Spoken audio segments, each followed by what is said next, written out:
Welcome back to the deep dive.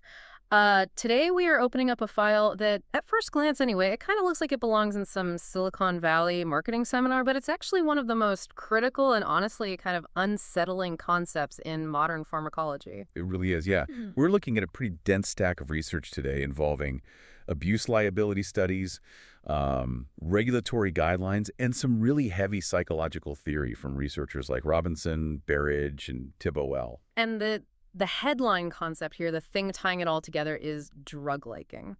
Which I have to say, when I first started reading the source material, it sounded incredibly casual to me. It sounds like a social media metric, like click here if you like this opioid. Right, it does sound a bit trivial, like a Yelp review for pharmaceuticals or something. Mm-hmm. But in the context of the sources we have today, drug liking is a really rigorous, high-stakes scientific metric. It is basically the gold standard for how we measure the hedonic impact of a substance. Hedonic meaning the actual pleasure of it, the enjoyment, the yum factor, for lack of a better term. Exactly, yeah. The raw, subjective experience of pleasure. And our mission for this deep dive is to unpack how scientists actually go about measuring that pleasure to predict if a drug is, well, going to ruin lives. And this is the part that really hooked me through. We're going to find out why liking a drug might actually be completely irrelevant to addiction in the long run. That's the liking versus wanting paradox. That was the nugget in the reading that just stopped me cold. The idea that you can aggressively want something, pursue it with every fiber of your being, even if you don't actually like it anymore. It's a terrifying distinction. It challenges basically everything we think we know about human desire. Yeah. But before we get to that kind of existential dread, we really have to look at the nuts and bolts, like how do you even measure liking in a clinical lab? Right. Because you can't just ask a test subject, hey, was that fun? I mean, you could, but that's not data. The FDA needs hard numbers, not just anecdotes about a good time. Precisely. So imagine you are a pharmaceutical company. You've developed a new painkiller, and it works great for pain. But you really need to know, is this the next OxyContin? Is this going to trigger an addiction crisis?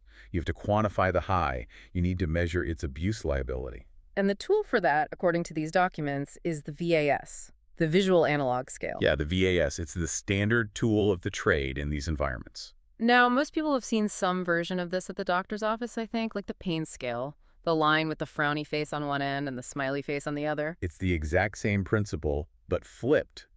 So in a lab setting, a drug-liking VAS is typically just a 100-millimeter line on a piece of paper or maybe a tablet screen. On the far left, it might say strong disliking. In the middle, it's neither like nor dislike. And on the far right, strong liking. So paint the picture for us here. They give a human volunteer a dose of this experimental drug, and then what, they just sit there with a clipboard? Basically, yes.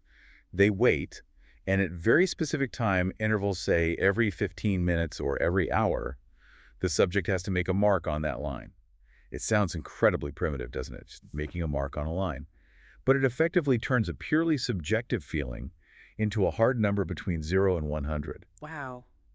But the sources list a few variations of this, right? There's drug liking, but there's also the high VAS. I was trying to parse the difference there when I was reading. Is there really a meaningful distinction between saying, I like this and I am high? There is, and it's a subtle but really crucial difference in the research. High measures the intensity of the altered state. So you can be incredibly high, disoriented, dizzy, seeing trails, hallucinating, but score very low on liking if that experience is scary or nauseating. Oh, that makes total sense. I can imagine feeling completely altered but hating every single second of it, like being strapped to a roller coaster you really didn't want to ride. You are definitely experiencing intense sensations, but you certainly aren't liking it. Exactly. And that's why the sources emphasize the bipolar nature of some of these scales. Bipolar meaning it goes both ways. Right, a bipolar scale allows you to go negative. If a drug makes you vomit or feel intense anxiety, that data point is just as important as the euphoria. It tells regulators that the abuse potential might be lower because the experience is physically or mentally punishing to the user. So if I'm a researcher, I'm looking for the drug that scores high but low on liking. Or is it more complex than that? You're looking for the correlation between them. But then there is the third scale mentioned in the text, which honestly felt the most direct to me, the TDA-VAS. Ah, the take drug again scale? The TDA, yeah. It just cuts through all the noise. It's not asking about your feelings or your weird sensations. It's literally just asking about your future behavior. Given the chance, would you do this again? And that is very often the most predictive metric they have. You might have a subject who says, well, I don't really feel high in the traditional sense, and I'm not sure I even like this dizziness. But when asked, would you take this again, they immediately mark a 90 out of 100. See, that's the first hint of the problem, isn't it? That strange disconnect. Why on earth would you want to take it again if you didn't just rate the experience as pleasurable? That seems totally counterintuitive to how we usually make decisions in life. You've hit the nail on the head. That discrepancy on the chart, where the take drug again score stays incredibly high, even when the liking score drops off a cliff that is the shadow of addiction. It's the first real scientific clue that something other than fun is driving the bus. Let's dig into that then, because the source material references this theory by Robinson and Berridge called the incentive sensitization theory. It sounds super academic, but the implications of it are actually pretty dark. It is the liking versus wanting dissociation. To really understand this, we have to look at how we usually view desire in our day-to-day lives. We tend to think, I eat the cake because I like the taste of the cake. I play the video game because I enjoy the game. Cause and effect. The pleasure drives the pursuit. If the cake suddenly tasted like wet cardboard, I wouldn't want it anymore. Right. In a normal, healthy brain, those two things are intricately linked. But Robinson and Berridge argued, and this completely shifted the paradigm, that these are actually two completely separate neural systems. There is a hedonic system, which is the liking, that's the yummy feeling, and then there is a totally separate incentive salient system, and that is the wanting. Incentive salience. That's a phrase that kept popping up in the notes. I want to make sure we really get this because it sounds like dense psychological jargon, but it really seems to be the key to the whole thing. Let's break it down simply. Think of salience as a spotlight. Your brain is constantly scanning your environment. When it sees something relevant to your survival, food, water, a potential mate, it shines a massive spotlight on it. It makes that specific thing stand out against all the background noise of the world. Okay, so I walk into a messy kitchen. I don't even notice the toaster or the dirty sink, but my brain immediately notices the fresh sandwich sitting on the counter. The sandwich has salience. Exactly. Now, the incentive part means your brain attaches a DOIT tag to that spotlight. It's a command. It's not a warm feeling of joy, it's a magnetic pull. It's the intense feeling you get when you've been walking in the desert and you are incredibly thirsty and you finally see a glass of water. You don't just like the water, you are drawn to it. You absolutely need it. So in a healthy brain, these two things are synced up perfectly. I want the water, I drink the water, I like the water. Correct. In a healthy brain, they overlap seamlessly.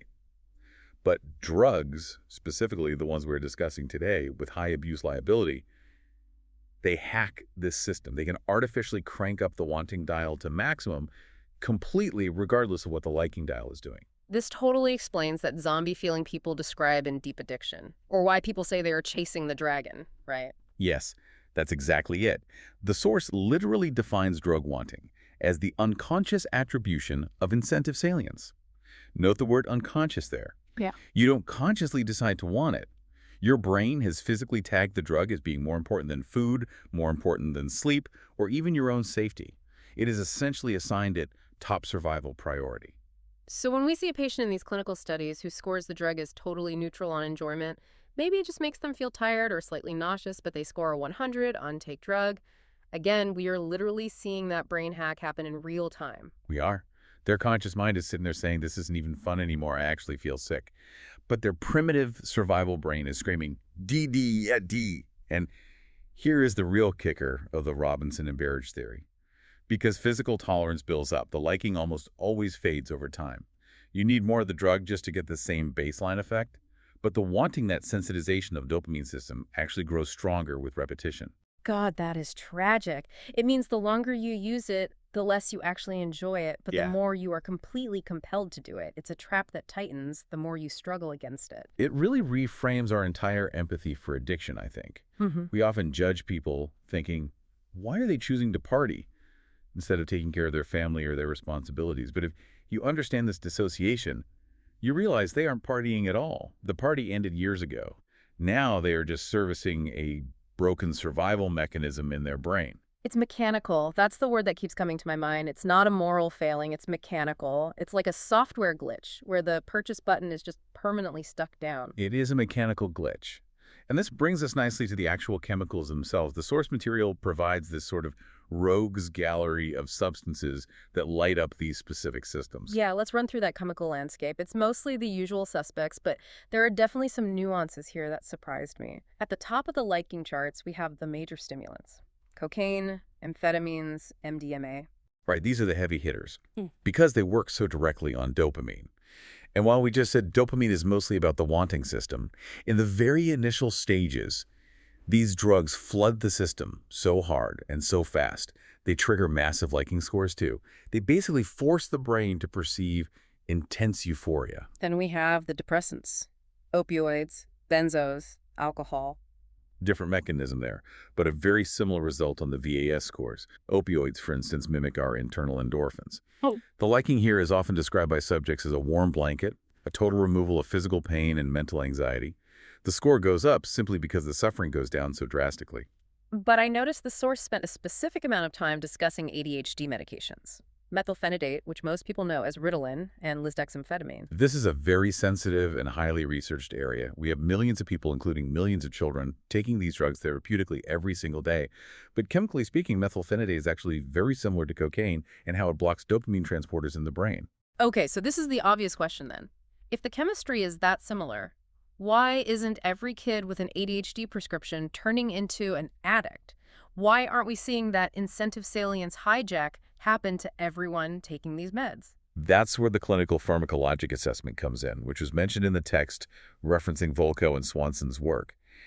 It turns out liking and the subsequent wanting cascade depends incredibly heavily on speed. Speed of onset, like how fast it hits you. Yes, the rate of rise. Yeah. If you swallow a pill and the dopamine levels in your brain rise slowly and steadily over an hour, the brain doesn't register that sudden bang of incentive salience. It helps you focus. It does its therapeutic job, but it doesn't trigger the high VAS at all. So it's basically the difference between slowly walking up a hill and being shot out of a cannon. Exactly.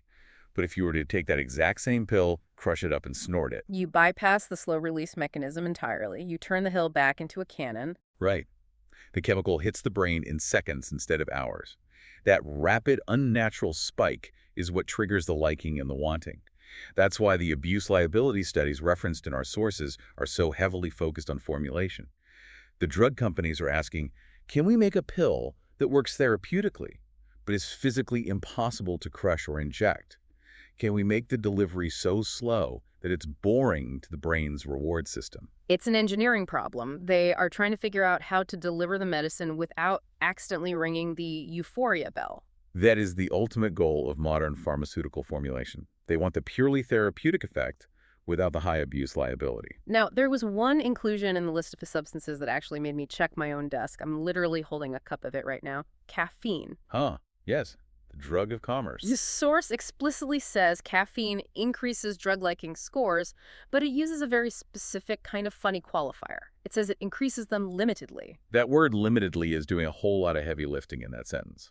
I was going to say, I definitely like my morning coffee.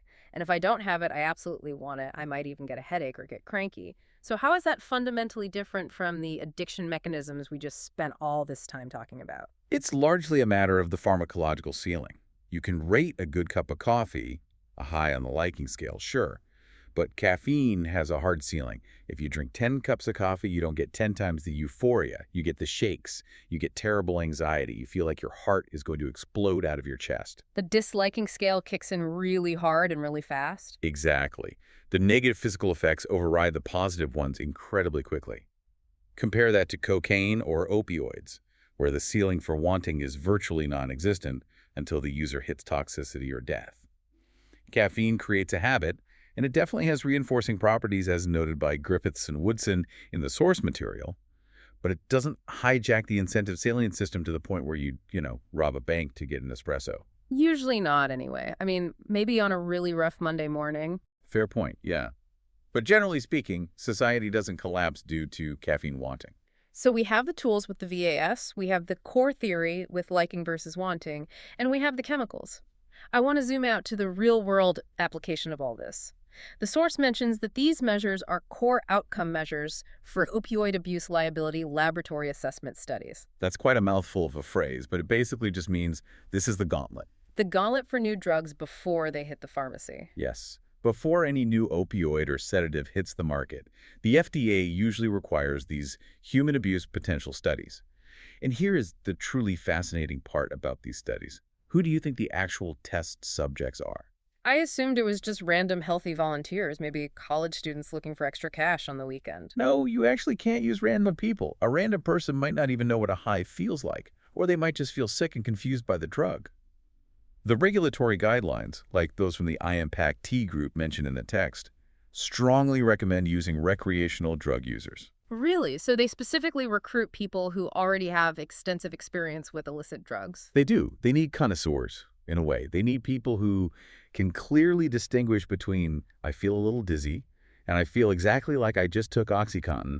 They need people whose brains are already somewhat tuned to recognize these specific subjective effects. That is wild. Wanted. Professional drug taster. But logically, it makes total sense. You need someone with a refined palate to grade the wine, so to speak. It sounds strange to the layperson, but it's absolutely vital for public safety.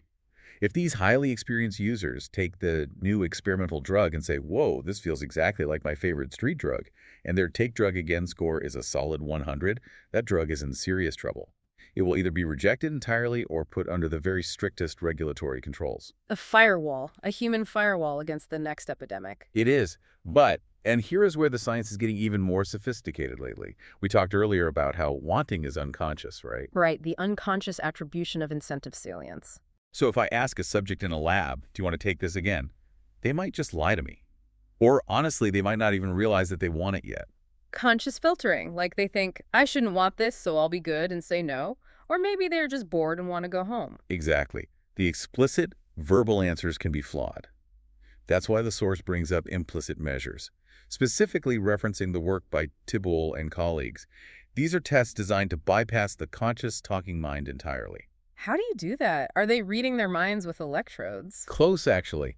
You measure the physical reactions they can't consciously control. Things like raw reaction times or eye tracking. For example, they use something called a visual probe task. How does that work? You sit the subject in front of a screen and you flash two images for just a fraction of a second. One is a completely neutral object like a stapler or a chair, and the other is a picture of the drug or drug paraphernalia. Then, using highly sensitive cameras, you track exactly how fast their eyes snap to the drug. Oh, the spotlight again. The incentive salience spotlight. The spotlight, exactly. If your eyes involuntarily jump to the image of the drug in 200 milliseconds, your brain has clearly assigned it incentive salience, even if your mouth just told the researcher, I have absolutely no interest in that stuff. That is incredibly high-tech. It's basically a lie detector for the lizard brain. It perfectly reveals what the organism actually prioritizes at a survival level, completely, regardless of what the person thinks they prioritize. It catches that raw wanting signal before the liking or disliking conscious thought even has time to fully form in the prefrontal cortex. Man, this whole deep dive has really shifted my perspective on this. I started off today thinking drug liking was just a dry administrative data point, just a mandatory box to check on an FDA form. But it's actually this profound window into the silent battle happening inside our own heads. It really is. I think it helps us deeply understand that severe addiction isn't just about someone stubbornly seeking pleasure. It's about a fundamental chemical error in how the human brain assigns value and priority to things. We have the liking system, the innocent part of us that just wants to feel good, to be happy and comfortable. And then we have this wanting system, this dark engine room of survival that can just get completely hijacked and run totally off the rails. And the true tragedy of addiction is simply those two systems getting violently divorced from one another. The engine is running at full speed, burning everything up, but there's no destination anymore. It really makes you think about our own lives, even completely outside the realm of heavy pharmacology. The source is focused on drugs, obviously, but this incentive salience machinery is humming away in all of us all day long. It's literally how we survive. That's the lingering thought that stuck with me, too. We live in a modern world that is practically explicitly designed to trigger that exact wanting system. Oh, absolutely. Social media algorithms, infinite scrolling feeds, hyper-palatable sugary foods, frictionless buy now buttons. They're all just trying to hack that spotlight, aren't they? Exactly. The algorithms are essentially optimizing for digital wanting. They don't actually care if you authentically like the content. They don't care if the content makes you angry or depressed or deeply jealous, just as long as you keep scrolling. As long as your personal take drug again metric, or in this case, the open app again metric, stays artificially high. That's a haunting parallel. We might be literally clicking a button called like on our phones, but are we actually liking it, or are we just stuck in a chemically engineered loop of wanting? Right. Are you genuinely pursuing pleasure and enrichment? Or are you just blindly satisfying a compulsion that was programmed into your dopamine system by a brilliant software engineer or a specific chemical structure? That is definitely a question to ask yourself the next time you find yourself doom scrolling at 2 in the morning or reaching for that third donut without even thinking. Are you liking? Are you just wanting? Well, on that cheerful and mildly terrifying note, we're going to wrap it up. Thanks for joining us for this deep dive. It was a fascinating one. See you next time.